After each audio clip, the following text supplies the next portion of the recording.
来看这校园的公费流感疫苗用过呢，拢是10月开始做。有家长是表示讲，学校呢伫前一天再来通知这疫苗的牌子，互人是未予反应。也来卫福部长赵宗良伊是回应讲，其实这疫苗呢拢是疾管署建议的，所以无需要特别坚持是倒一个品牌。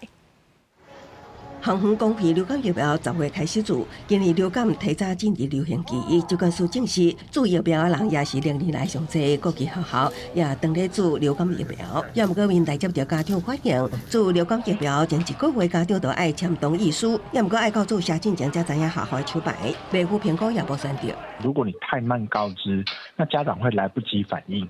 那可能打了有什么状况出现的时候，真的会措手不及。民间团体表示，因为过去学生做疫苗过敏情形，确实定接到反映，希望会当提前知影品牌。医科医师指出，目前公费流感有5种品牌，也讲家长较爱进口品牌。流感疫苗分为机能培养甲细胞培养2种，拢有全球一致性甲抗原性同款，除非把严重过敏才爱注意。除非是对鸡蛋有严重过敏。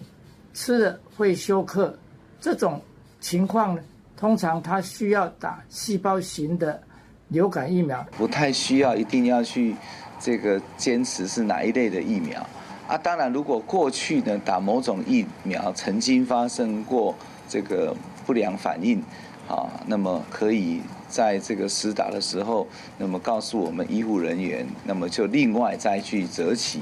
另外，健保再无面临挑战，金管会主委潘金良淡出上报部健保方式。赵宗良讲，过去健保署也捌委托国务院进行论坛讨论上报部健保议题，会继续研究。公视新闻采访报道。